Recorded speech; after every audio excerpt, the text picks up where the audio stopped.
Welcome children. Today we will start a new chapter, Molecular Basis of Inheritance. This is class chapter 6th of class 12th. बच्चों आपके text book में जिस sequence में इस chapter का topic दिया है उस सीक्वेंस से थोड़ा सा हम अलग जाएंगे.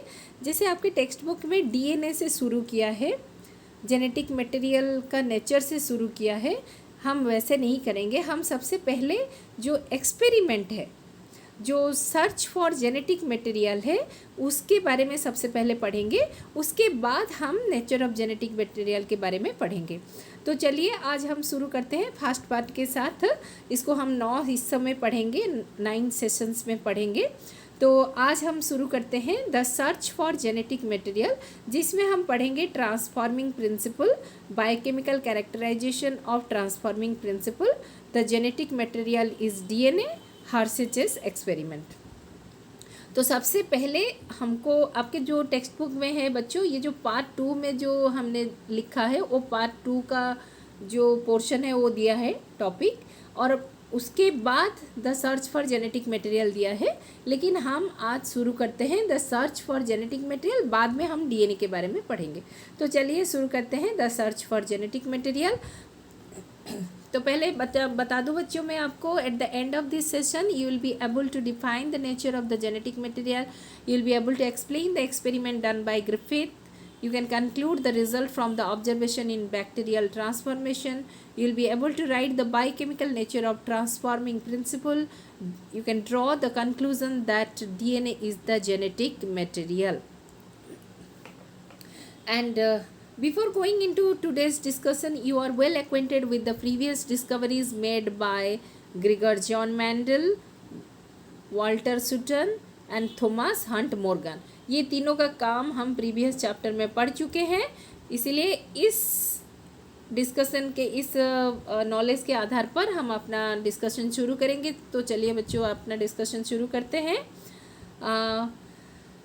सबसे पहला experiment in 1828 Frederick Griffith conducted an experiment and he suggested some hypothesis. Okay, so remember children, in 1928 the first experiment to explore the nature of genetic material was conducted by Frederick Griffith, and he suggested that bacteria are capable of transferring genetic information through a process known as transformation. So this point is very important children. So this is called transforming principle. उन्होंने क्या कहा, bacterial cell एक दूसरे को अपना genetic material transfer कर सकते हैं through the culture medium. Suppose से ये एक बीकर है, इस बीकर में this is one bacterial cell, suppose से A and this is bacterial cell B. तो A से जेनेटिक मटेरियल B में जा सकता है without coming in contact with each other. दोनों एक दूसरे के कांटेक्ट में नहीं आकर भी A का जेनेटिक मटेरियल B में जा सकता है थ्रू द न्यूट्रिएंट मीडियम. इसमें न्यूट्रिएंट मीडियम है, उस न्यूट्रिएंट मीडियम के थ्रू जेनेटिक मटेरियल एक बैक्टीरियल सेल से दूसरे बैक्टीरियल सेल में ट्रांसफ़र हो सकता है, and this process is known as transformation. Okay, so let us see how he reached to such conclusion. ये जो कंक्लूजन उन्होंने कहा कि एक बैक्टीरिया से दूसरे बैक्टीरिया में जेनेटिक मटेरियल ट्रांसफ़र हो सकता है थ्रू द न्यूट्रिएंट मीडियम या फिर कल्चर मीडियम, तो उन्होंने इसको कैसे कंक्लूड किया. So for that we have to go through the experiment conducted by Griffith, Frederick Griffith. So he conducted a series of experiment with Streptococcus pneumonia. Streptococcus pneumonia is a bacteria जो कि pneumonia cause करता है mammals में. Mammals में pneumonia cause करने वाला bacteria है ये Streptococcus pneumonia, और इसी को उन्होंने अपना एक्सपेरिमेंट मटेरियल के रूप से लिया था और उसमें सीरीज ऑफ एक्सपेरिमेंट किया था. अभी ग्रिफिथ क्या किए, स्ट्रेप्टोकोकस निमोनिया बैक्टीरिया का 2 स्ट्रेन को यूज़ किए। There are 2 strains of streptococcus pneumonia. वो 2 स्ट्रेन क्या है? Type 3 that is smooth strain और S strain, type 2 that is R strain और रॉफ स्ट्रेन। इसको ऐसे नाम क्यों दिया गया मैं आपको बताती हूँ। जो स्मूथ स्ट्रेन है, ये स्मूथ स्ट्रेन इसको क्यों कहा गया? क्योंकि जब कल्चर मीडिया में इस बैक्टीरिया को हम देखते हैं तो ये जो है bacteria it gives smooth appearance. ये स्मूथ अपीयरेंस देता है, शाइनी अपीयरेंस देता है, इसीलिए इसको स्मूथ स्ट्रेन कहा गया। और टाइप 2 और रॉफ स्ट्रेन किसको कहा गया? कल्चर मीडिया में हम जब उसको देखते हैं बैक्टीरिया को, तो ये bacteria rough appearance means shining appearance उसमें नहीं दिखाई देता, so that is called rough strain और आर स्ट्रेन। ठीक है, अभी इन दोनों स्ट्रेन के बीच में और क्या क्या डिफरेंस है हम देखेंगे। एस स्ट्रेन के चारों तरफ एक पॉलीसैकेराइड कैप्सूल होता है जिसको हम स्लाइमी कैप्सूल बोलते हैं। पॉलीसैकेराइड कैप्सूल, स्लाइमी कैप्सूल, जिसके वजह से इसका अपीयरेंस स्मूथ होता है एंड शाइनी होता है। लेकिन ये जो स्मूथ कैप्सूल या शाइनी कैप्सूल पॉलीसैकेराइड कैप्सूल वो आर स्ट्रेन में नहीं होता, so it is absent in R strain. तो ये जो पॉलीसैकेराइड कैप्सूल इसका काम क्या है? इसका काम है बच्चों कि this polysaccharide capsule protects the bacteria from the host's immune system. You know these are the parasitic bacteria. ये निमोनिया कॉज करता है, हमने आपको पहले से बताया है। तो जब ये किसी ऑर्गेनिज्म को इन्फेक्ट करता है तो ऑटोमेटिकली जो होस्ट होता है, होस्ट का जो इम्यून सिस्टम होता है उसको अटैक करने लगता है। होस्ट का इम्यून सिस्टम उसको अटैक करने लगता है और उसको मार देता है। ठीक है, लेकिन जो स्मूथ स्ट्रेन है उसमें एक पॉलीसैकेराइड कैप्सूल है जिसके वजह से होस्ट उसको कुछ नहीं कर पाता। जिसके वजह से क्या होता है, this bacteria, this strain of bacteria can cause pneumonia. ये निमोनिया कॉज कर सकता है in case of in the host. जिसको इन्फेक्ट करेगा उसमें निमोनिया कॉज करेगा। That is because of the presence of polysaccharide capsule present around it which protects the bacteria from the host's immune system। लेकिन are strain में polysaccharide capsule नहीं है, इसीलिए ये जैसे ही इन्फेक्ट करेगा होस्ट को तो होस्ट का इम्यून सिस्टम इसको कील कर देगा। ठीक है, सो आर स्ट्रेन अगर इन्फेक्ट करता है किसी मामल को तो there will be no pneumonia. ठीक है बच्चों, ये फर्स्ट पॉइंट आपको अच्छी तरह समझ में आना चाहिए। Smooth strain causes pneumonia because of the presence of polysaccharide capsule around it, but in R strain there is no polysaccharide capsule, so it cannot cause pneumonia। ठीक है, तो क्योंकि ये S strain causes pneumonia, so host dies because of pneumonia। Pneumonia की वजह से host मर जाता है। But here there is no pneumonia, यहाँ निमोनिया नहीं होता, इसीलिए होस्ट सर्वाइव्स, होस्ट सर्वाइव करता है। ठीक है, and S strain that's why it is known as virulent और लिथल। एस स्ट्रेन अगर इन्फेक्ट करता है तो डेथ होता है होस्ट का because of pneumonia, so S strain is lethal और वायरुलेंट कहा जाता है। और आर स्ट्रेन को नॉन लिथल और अवायरुलेंट कहा जाता है क्योंकि ये डेथ कॉज नहीं करता, क्योंकि ये इन्फेक्ट करने से निमोनिया नहीं होता।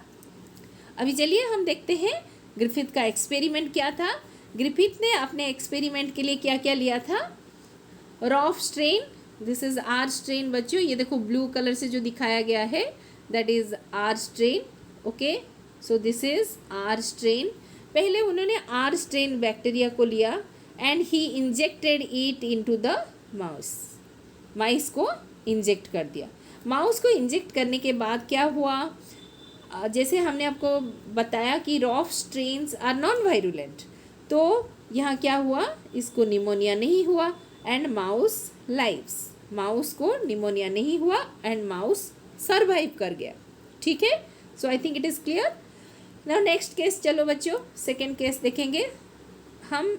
उन्होंने जब स्मूथ स्ट्रेन को इंजेक्ट किया, स्मूथ स्ट्रेन वायरुलेंट था, स्मूथ स्ट्रेन यहाँ पर ऑरेंज कलर से, ऑरेंज कलर का स्फेरिकल स्ट्रक्चर से आपको दिखाया गया है। जब स्मूथ स्ट्रेन को इंजेक्ट किया गया माउस में, तो माउस को निमोनिया हो गया एंड माउस डाइज, माउस यहाँ पर मर गया। ठीक है, उसके बाद उन्होंने क्या किया, स्मूथ स्ट्रेन को हीट कील कर दिया, हीट कील कर दिया मतलब उसको हीट दे दिया। ये कैसे हीट किया जाता है, ये है कल्चर मीडिया। कल्चर मीडिया में आपके स्मूथ स्ट्रेन थे बैक्टीरिया, ये स्मूथ पूरा कल्चर मीडिया को ही हीट कर दिया गया। अभी हीट कर देने से क्या होता है बच्चों, उसका जो प्रोटोप्लाज्म होता है, यू नो दैट सेल का प्लाज्मा मेम्ब्रेन होता है, न्यूक्लियस होता है एंड साइटोप्लाज्म होता है। So this is plasma membrane, this is nucleus and this is cytoplasm. और इसका जो लिविंग मास है, cytoplasm and nucleus together are known as protoplasm. Bacteria में तो न्यूक्लियस नहीं होता बट न्यूक्लियर मटेरियल होता है, so that nuclear material along with the cytoplasmic material constitutes the protoplasm. तो बच्चों जब हीट कर दिया जाता है स्मूथ स्ट्रेन को, तो उसका प्रोटोप्लाज्म क्या हो जाता है, डेड हो जाता है, डिस्ट्रॉय हो जाता है। ठीक है, हम थर्ड केस डिस्कस कर रहे हैं। हमने स्मूथ स्ट्रेन को हीट कर दिया, हीट कील्ड कर दिया और उसको हमने कैसे दिखाया, स्टार, ऑरेंज कलर स्टार से दिखाया। तो ये है orange colour star means heat killed smooth strain. तो इसको जब माउस को इंजेक्ट किया गया तो देखा गया कि माउस में निमोनिया नहीं हुआ और माउस सर्वाइव कर गया, माउस सर्वाइव कर गया। ठीक है, उसके बाद उन्होंने क्या किया, अभी हीट कील्ड में सर्वाइव कर रहा है माउस और रॉफ स्ट्रेन में माउस सर्वाइव कर रहा है, लेकिन स्मूथ स्ट्रेन में माउस सर्वाइव नहीं कर रहा है। ठीक है, अभी उन्होंने क्या किया, ये दोनों का मिक्सचर ले लिया, यानी rough strain, normal rough strain and heat killed smooth strain का मिक्सचर लिया। तो यहाँ पिक्चर में आपको क्लियरली दिखाई दे रहा होगा जो ब्लू कलर स्पॉट है और स्टार है। So star means the heat killed smooth strain and blue colour spot means the rough strain. ये दोनों का मिक्सचर को जब इंजेक्ट किया गया माउस में, देखा गया कि माउस में निमोनिया हो गया एंड माउस डाइज, माउस मर गया। तो बच्चों माउस कब कब मरता है, जब हम ओनली नॉर्मल स्मूथ स्ट्रेन को इंजेक्ट करते हैं या फिर rough strain and heat killed smooth strain का मिक्सचर को इंजेक्ट करते हैं तो माउस मर जाता है। लेकिन बाकी दो केस यानी सिर्फ normal rough strain and heat killed smooth strain को सेपरेटली अगर हम इंजेक्ट करते हैं तो माउस सर्वाइव करता है। तो देखो इनका एक्सपेरिमेंट इस तरह हमने स्कीमेटिकली स्टेप वाइज दे रहे हैं। उन्होंने क्या लिया, माइस प्लस एस्ट्रेन, नॉर्मल एस्ट्रेन, जब इंजेक्ट किया गया माइस को इंजेक्ट किया गया तो माइस डाइज। क्यों, इससे क्या पता चला, क्या कंक्लूजन उन्होंने ड्रॉ किया, उन्होंने ये कंक्लूजन ड्रॉ किया कि एस्ट्रेन इज़ वायरुलेंट, यानी ये निमोनिया कॉज करता है, it is lethal, so the mice dies. दूसरे एक्सपेरिमेंट में क्या किया बच्चों, नॉर्मल आर स्ट्रेन को इंजेक्ट किया माइस में तो माइस सर्वाइव किया। इसका मतलब है कि R strain is avirulent, avirulent means non lethal, ये निमोनिया कॉज नहीं कर रहा है, इसीलिए होस्ट का डेथ नहीं हो रहा है, माइस का डेथ नहीं हो रहा है। ये कंक्लूजन उन्होंने ड्रॉ किया।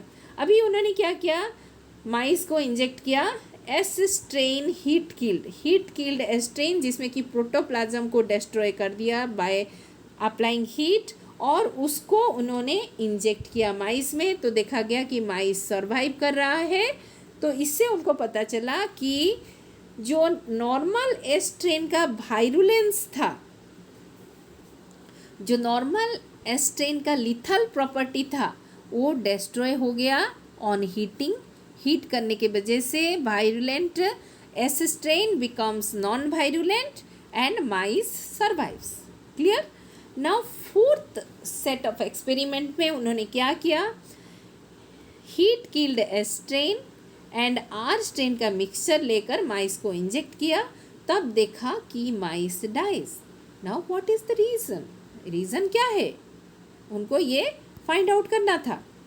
ठीक है, तो उन्होंने जब live are strain and live S strain को लिया गया, किस में सेपरेटली लिया गया, तो देखा गया लाइव एस स्ट्रेन में माइस मर रहा है, लाइव आर स्ट्रेन में माइस नहीं मर रहा है।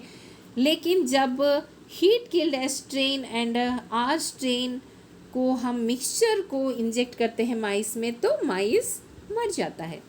तो इससे उन्होंने ये कंक्लूज़न ड्रॉ किया कि हीट किल्ड एस स्ट्रेन से कुछ ऐसा चीज़ है, सपोज ये है heat killed S strain, HS I am writing, and this is R strain.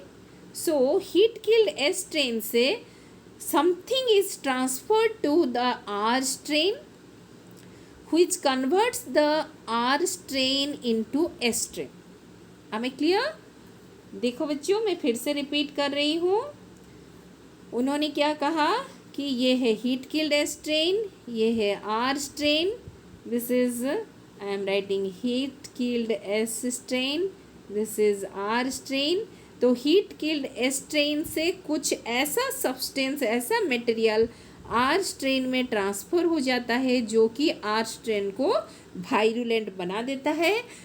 इसीलिए आर स्ट्रेन निमोनिया कॉज करता है माइस में, R strain becomes S strain. Now it causes pneumonia in the mice and the mice dies. Okay. लेकिन वो conclude नहीं कर पाए कि वो सब्सटेंस क्या था। S strain से ऐसा क्या सब्सटेंस जो कि R strain में ट्रांसफ़र हुआ और R strain को S strain में कन्वर्ट कर दिया। ठीक है, अभी इनका जो एक्सपेरिमेंट था, उस एक्सपेरिमेंट को 3 साइंटिस्ट ने एक्सपांड किया। वेरी वेरी इंपॉर्टेंट चिल्ड्रन, ये 3 साइंटिस्ट का नाम आपको याद रखना है, Avery, McLeod and McCarty. He is OT Avery, McLeod and McCarty. 3 scientists again repeated the experiment, और उनका जो लास्ट सेटअप था, जिनमें ग्रिफिथ ने कहा कि हीट किल्ड एस स्ट्रेन से कुछ ऐसा सब्सटेंस आर स्ट्रेन में चला जाता है जिसके वजह से आर स्ट्रेन एस स्ट्रेन में कन्वर्ट हो जाता है और माइस में निमोनिया कॉज करता है और माइस मर जाता है। तो ये सब्सटेंस का नेचर फाइंड आउट करने के लिए ये तीनों एक्सपेरिमेंट को एक्सपांड किए। ठीक है, तो अभी कैसे किए एक्सपेरिमेंट हम देखेंगे। देखो, जो लास्ट सेटअप था ग्रिफिथ का, उसी को उन्होंने लिया। क्या लिया? S strain heat killed and R strain. अभी उन्होंने क्या किया, एस स्ट्रेन हीट किल्ड के साथ उन्होंने प्रोटीएज एंजाइम को ऐड किया। देखो बच्चों ध्यान से, ये ब्रैकेट कहाँ पर दिया हुआ है, एस स्ट्रेन हीट किल्ड को प्रोटीएज एंजाइम के साथ ट्रीट किया। उन्होंने क्या किया, जो माइस था, जो माइस मर गया, उस माइस का ब्लड से हीट किल्ड एस स्ट्रेन को आइसोलेट किया और R strain, normal R strain को आइसोलेट किया। अभी उन्होंने एस स्ट्रेन हीट किल्ड के साथ प्रोटीएज एंजाइम को ऐड किया, फिर उसको मिक्सचर किया किसके साथ, आर स्ट्रेन के साथ। तो बच्चों जब प्रोटीएज ऐड किया जाता है साइटोप्लाज्म में या फिर जो सेल में, तो क्या होता है, सेल में जितने सारे प्रोटीएज होते हैं सारे डाइजेस्ट हो जाते हैं। ठीक है, तो जब S strain heat killed and R strain का मिक्सचर को इंजेक्ट किया गया after treating with protease, protease के साथ ट्रीट करने के बाद जब इंजेक्ट किया गया, तब भी देखा गया कि माइस डाइज, माइस मर रहा है। इसका मतलब एस स्ट्रेन से आर स्ट्रेन में प्रोटीन ट्रांसफ़र नहीं हुआ, ठीक है। So the protein is not responsible for the death of the mice. Mice का डेथ के लिए प्रोटीन रेस्पॉन्सिबल नहीं है, ठीक है। अभी दूसरा सेटअप क्या लिया उन्होंने? दूसरे सेटअप ने उन्होंने लिया कि माइस को इंजेक्ट किया एस्ट्रेन हीट किल्ड को, पहले ट्रीट किया न्यूक्लियस के साथ, फिर आर स्ट्रेन के साथ मिक्सचर करके उनको माइस में इंजेक्ट किया। फिर से रिपीट कर रही हूँ बच्चों, हीट किल्ड एस्ट्रेन जिसका कि प्रोटोप्लाज्म डिस्ट्रॉय हो चुका था, उसको न्यूक्लियस के साथ ट्रीट किया, फिर R strain, normal R strain के साथ मिक्सचर बना के उसको माइस को इंजेक्ट किया। तो अभी देखा गया कि माइस सर्वाइव कर रहा है, ठीक है।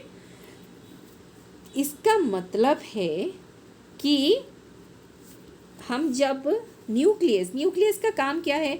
इट विल डाइजेस्ट और destroy the DNA and RNA. हम जब डीएनए एंड आरएनए को डिस्ट्रॉय कर देते हैं एस्ट्रेन का, तब क्या होता है कि माइस को निमोनिया नहीं होता और माइस सर्वाइव करता है। इसका मतलब क्या है कि ये जो न्यूक्लिक एसिड है, यानी आरएनए या फिर डीएनए, ये दोनों में से कोई एक है जो कि एस स्ट्रेन से आर स्ट्रेन में आ रहा है और आर स्ट्रेन को एस स्ट्रेन में कन्वर्ट कर रहा है, जो कि माइस में निमोनिया कॉज कर रहा है और माइस मर रहा है, ठीक है।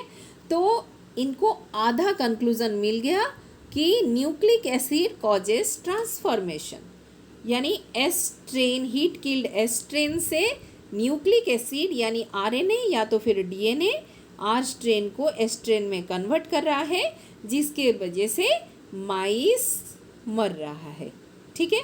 तो अभी देखो बच्चों, हम नेक्स्ट देखेंगे। अभी उन्होंने जानना चाहा कि वेदर इट इज़ आरएनए और डीएनए, ये दोनों में से कौन सा है जो कि exactly causing transformation of the are strain को एस स्ट्रेन में एग्जैक्टली कौन कन्वर्ट कर रहा है, exactly who is responsible for transformation and death of the माइस और कॉजिंग द निमोनिया। अभी उन्होंने क्या किया, एस स्ट्रेन हीट किल्ड एस्ट्रेन के साथ उन्होंने आरएनए के साथ ट्रीट किया। तो क्या हुआ, एस स्ट्रेन का सारे आरएनए डिस्ट्रॉय हो गए। अभी उनको एस स्ट्रेन के साथ मिक्स कर दिया, आर स्ट्रेन के साथ मिक्स कर दिया। अभी heat killed S strain treated with RNase mixed with RNA, R strain is injected into mice. अभी उन्होंने माइस को इंजेक्ट किया तो देखा कि माइस अभी मर रहा है। इसका मतलब क्या है, आरएनएज जब ऐड किया गया एस स्ट्रेन में तो एस स्ट्रेन का सारे आरएनए जो थे वो डिस्ट्रॉय हो गए, तो अभी कोई आरएनए नहीं है। तो अभी हीट किल्ड एस स्ट्रेन जिसमें कि आरएनए नहीं है, उसको हम आर स्ट्रेन के साथ मिक्स करके जब माइस को हम इंजेक्ट करते हैं तो देखा जाता है कि माइस को निमोनिया हो रहा है और माइस मर रहा है। इसका मतलब क्या है, RNA is not responsible for pneumonia and it is not responsible for transformation. अभी क्या बच गया बच्चों, डीएनएज। हम अभी क्या करें, उन्होंने अभी क्या किया, S strain heat killed S strain को डीएनएज के साथ ट्रीट किया। तो डीएनएज के साथ जब ट्रीट किया जाता है तो क्या होता है, उसका सारा डीएनए डिस्ट्रॉय हो जाता है। और हम जब इस तरह का हीट किल्ड एस स्ट्रेन को आर स्ट्रेन के साथ मिक्स करके माइस को इंजेक्ट करते हैं तो देखा जाता है कि माइस सर्वाइव कर रहा है।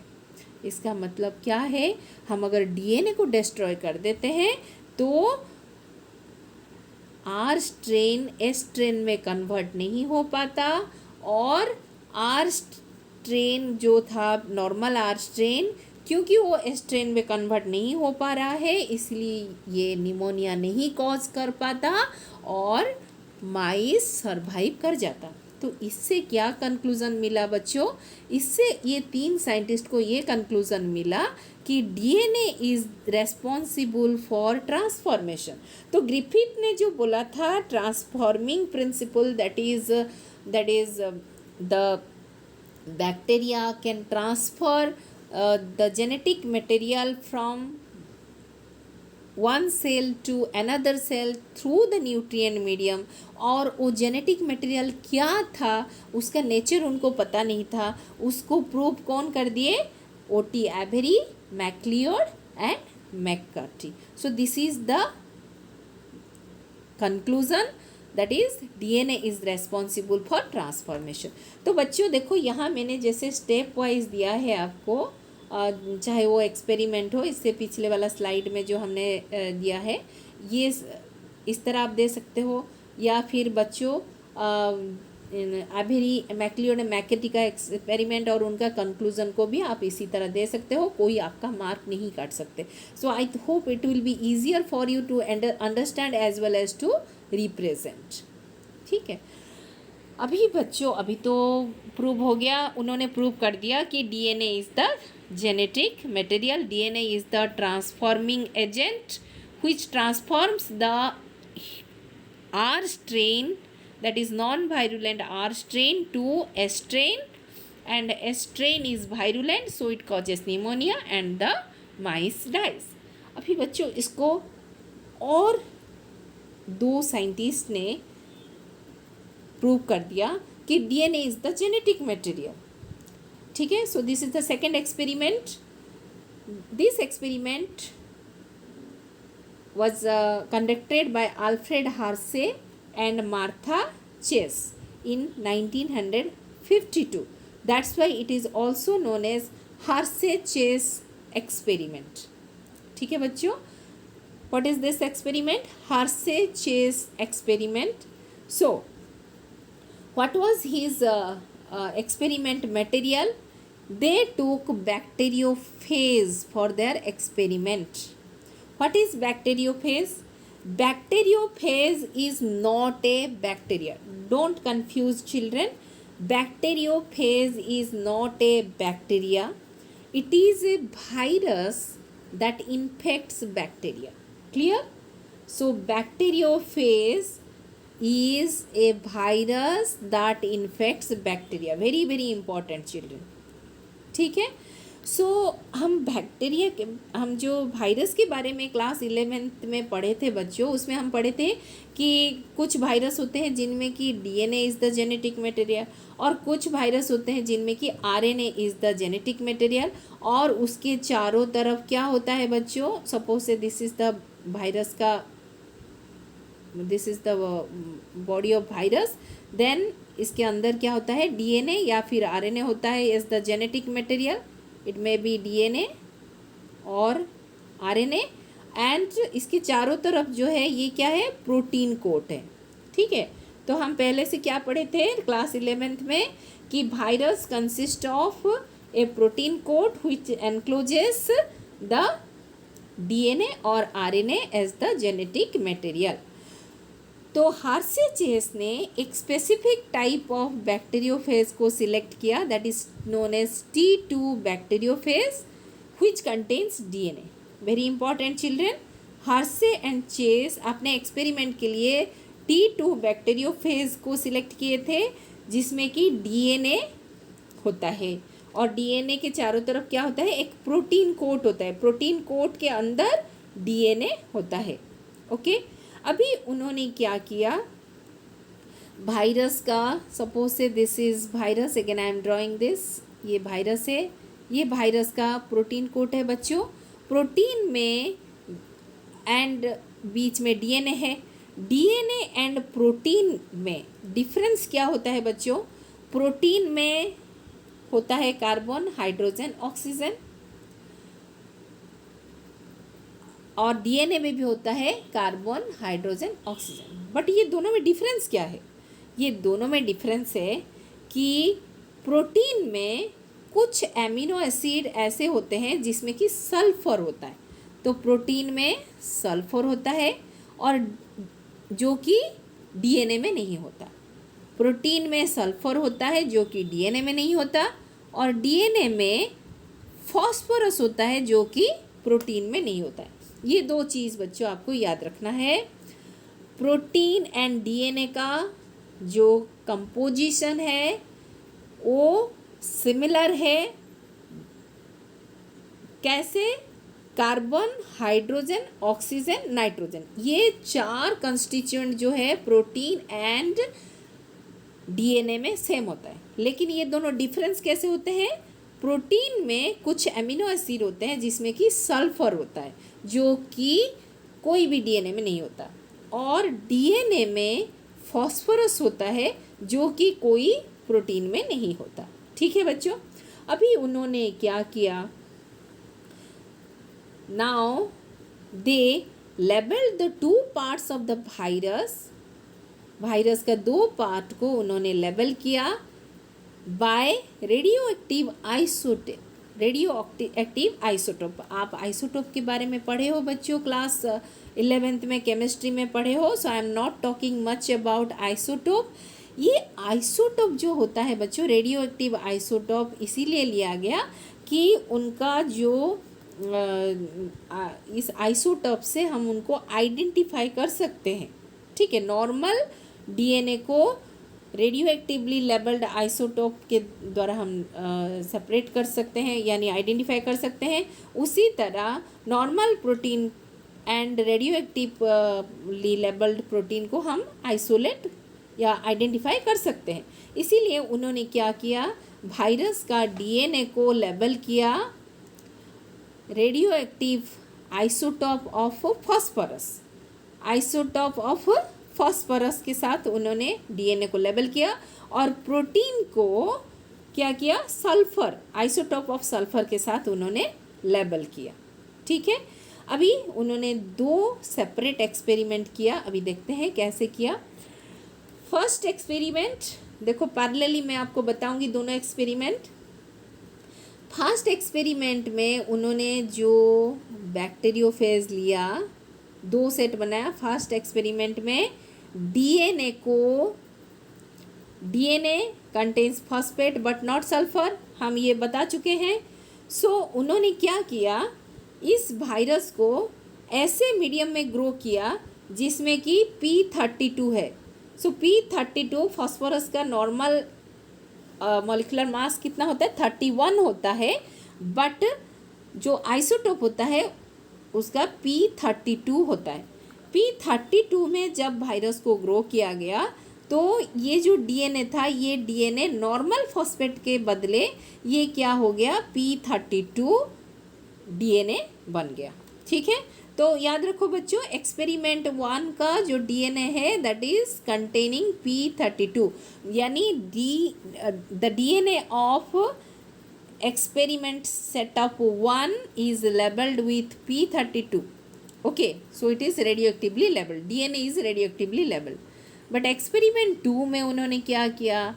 एक्सपेरिमेंट 2 में उन्होंने प्रोटीन कोड को S35 यानी सल्फर का जो आइसोटोपिक फॉर्म है दैट इज S35 के साथ उसको लेबल किया। इसका मतलब है डीएनए इज नॉर्मल, बट उसका जो कवरिंग है, उसका जो प्रोटीन कोट है, that protein coat becomes radio actively labelled.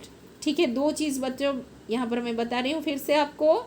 Experiment 1 में उन्होंने क्या किया? पैरेलली दोनों एक्सपेरिमेंट किया साइमल्टेनियसली। एक्सपेरिमेंट 1 में डीएनए को रेडियो एक्टिव आइसोटोप से लेबल किया बाय ट्रीटिंग विथ P32, और एक्सपेरिमेंट 2 में प्रोटीन कोड को रेडियो एक्टिवली लेबल किया by treating with S35। Okay, now the virus, दोनों केसेस में viruses were allowed to infect the bacteria. दोनों केस में बैक्टीरिया को इन्फेक्ट करने के लिए अलाउ किया गया। अभी देखा गया कि अभी मैं डायग्राम में चली जाऊंगी बच्चों ताकि आपको अच्छे से समझ में आएगा। तो अभी देखो बच्चों, ये देखो यहाँ डिफरेंट कलर से आपको क्लियरली दिखाया गया है। ये आपका टेक्स्ट बुक का ही डायग्राम है। तो इसमें देखो बच्चों, जब आपका वायरस बन गया, इसमें देखो ये जो वायरस है, this is let me right it 1। ये है 1 एंड दिस इज़ 2, ठीक है।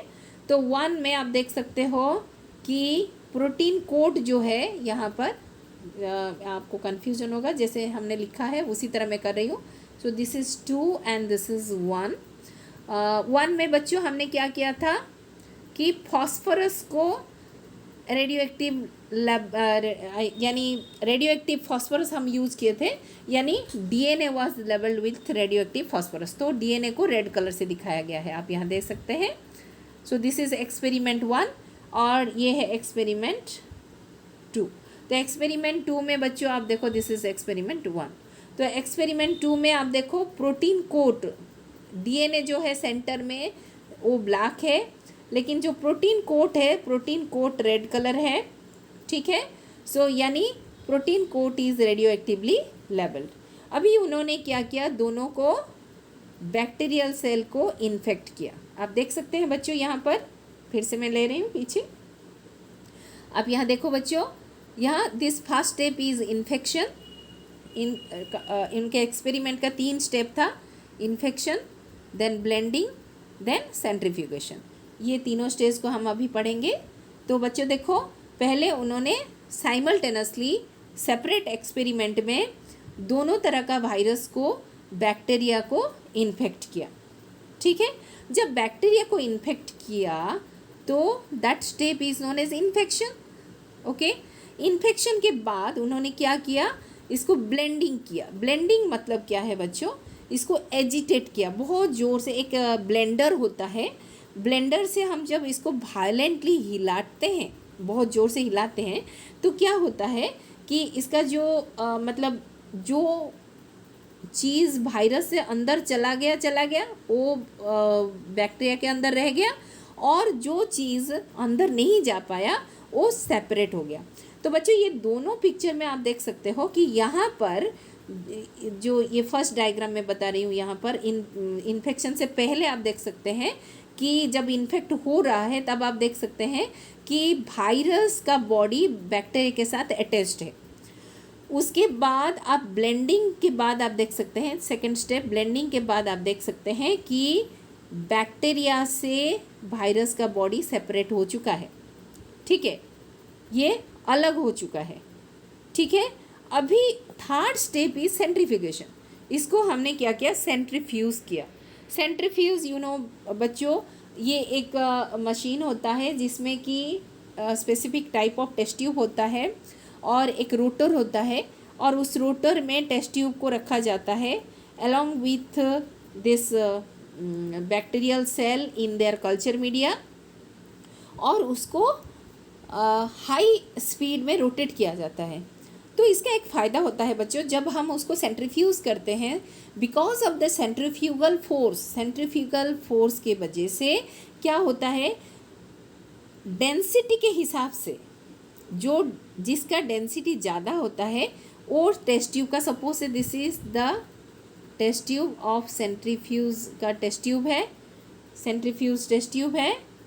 अच्छे से डायग्राम बनाती हूँ बच्चों, मेरा डायग्राम इतना अच्छा नहीं है, फिर भी I am trying to do this.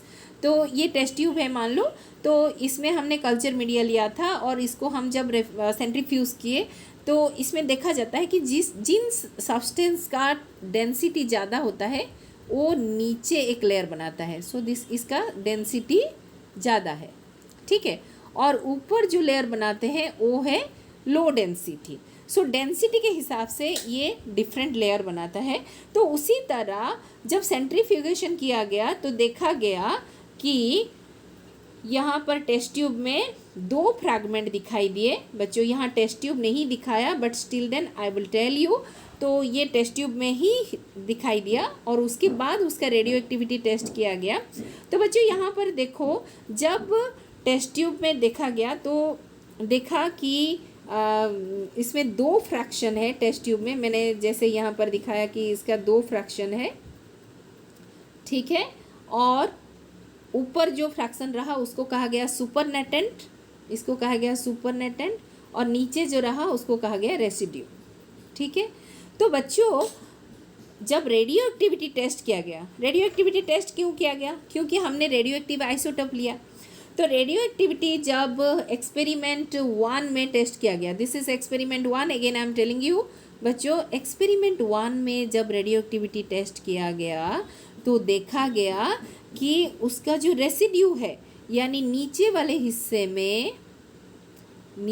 हिस्से में रेडियो एक्टिविटी दिखाई दिया। देखो बच्चों, ये है रेडियो एक्टिविटी दिखाई दिया। क्यों? क्योंकि वहाँ पर उसको जब माइक्रोस्कोप के अंदर देखा गया तो देखा गया कि उसमें बैक्टीरियल सेल थे और उसमें रेडियो एक्टिविटी दिखाई दिया। ये रेडियो एक्टिविटी तो बैक्टीरिया में पहले से नहीं था, कहाँ से आया?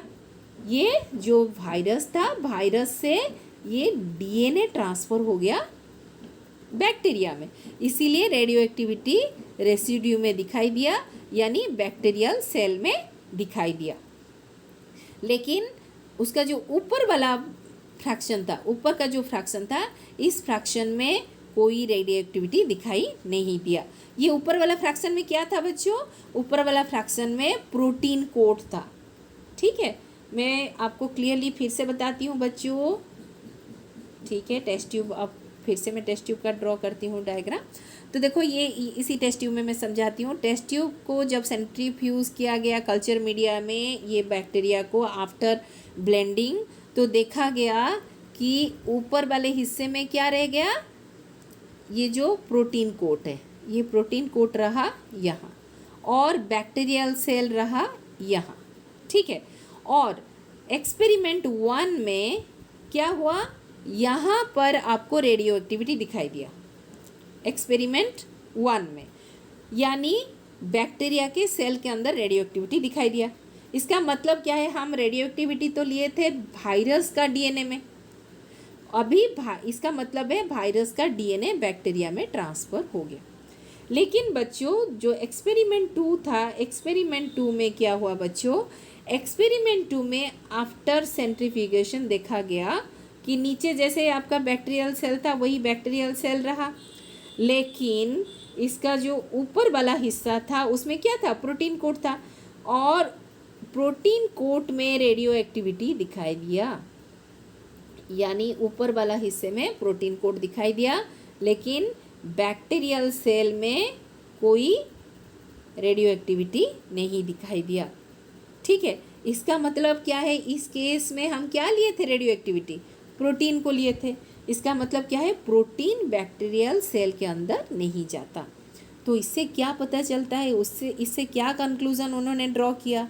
इससे हार्से एंड चस ने ये कंक्लूज़न ड्रॉ किया कि वायरस से, जब वायरस बैक्टीरिया को इन्फेक्ट करता है तो वायरस से डीएनए बैक्टीरिया के सेल के अंदर जाता है, ना कि प्रोटीन कोट नहीं जाता।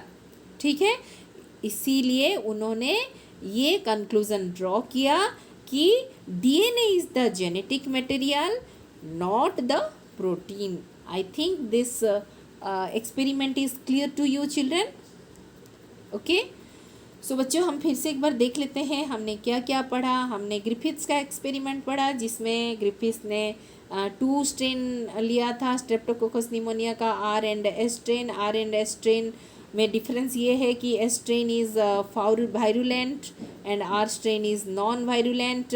जब heat killed S strain were mixed with R strain and injected to the mouse, they showed that pathogenicity was seen. It caused pneumonia or it caused death of the mouse.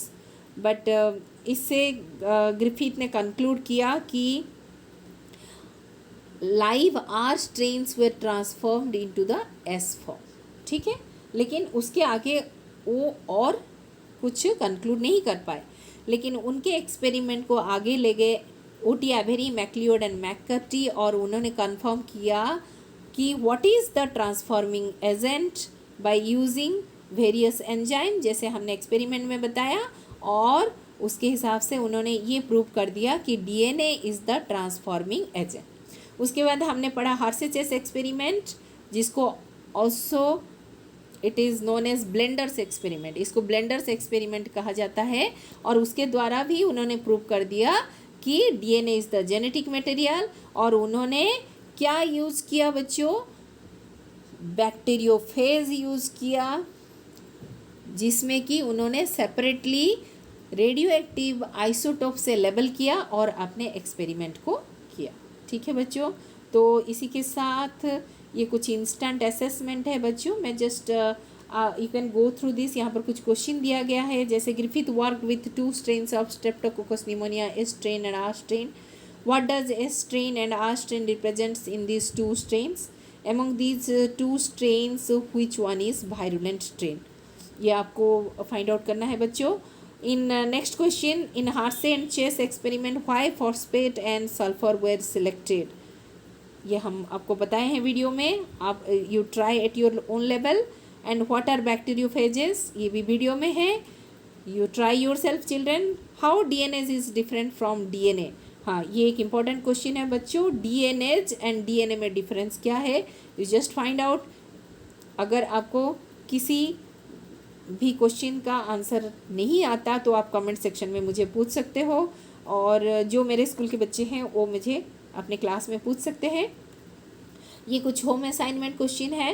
What would happen if Hershey and Chase have used radio active nitrogen in place of radio active phosphate? ये आपके common sense के ऊपर आधारित है और ये answer आपको देना है बच्चों। और अगर नहीं आता तो you can ask me in the comment section. Explain biochemical characterisation of Griffith's experiment, ये भी हमने आपको बताया है जो ग्रिफिथ्स के एक्सपेरिमेंट है में। तो नेक्स्ट क्वेश्चन है बच्चों, why Hershey and Chase experiment is called as blenders experiment? इसको ब्लेंडर्स एक्सपेरिमेंट क्यों कहा जाता है? You try to find out, otherwise you can ask me in the comment section. And you are always welcome with your questions children, and I'm ready to answer it. Okay, so the fourth question is differentiate between nucleic acid and nuclease. ये भी एक important question है बच्चों, but it is very simple. Nucleic acid के बारे में class 11th में आप पढ़े हो, और न्यूक्लियस के बारे में हमने आज इस वीडियो में बताया है। ठीक है, तो बच्चों इसी के साथ हम आज का ये जो सेशन है ख़त्म करते हैं। तो आज हमारा इस सेशन में 2 एक्सपेरिमेंट के द्वारा प्रूव हुआ कि DNA is the genetic material, but बच्चों RNA is also genetic material, जो कि आपके टेक्स्ट बुक में नहीं दिया उसके सपोर्ट में कोई एक्सपेरिमेंट। बट हम आरएनए एंड डीएनए का जो केमिकल नेचर है, स्ट्रक्चर है, उसके बारे में डिटेल्स में हम नेक्स्ट सेशन में ज़रूर पढ़ेंगे। ठीक है बच्चों, तो इसके साथ मैं आज का सेशन ख़त्म करती हूँ यहीं पर। Thank you very much for watching, keep watching, stay tuned children, thank you.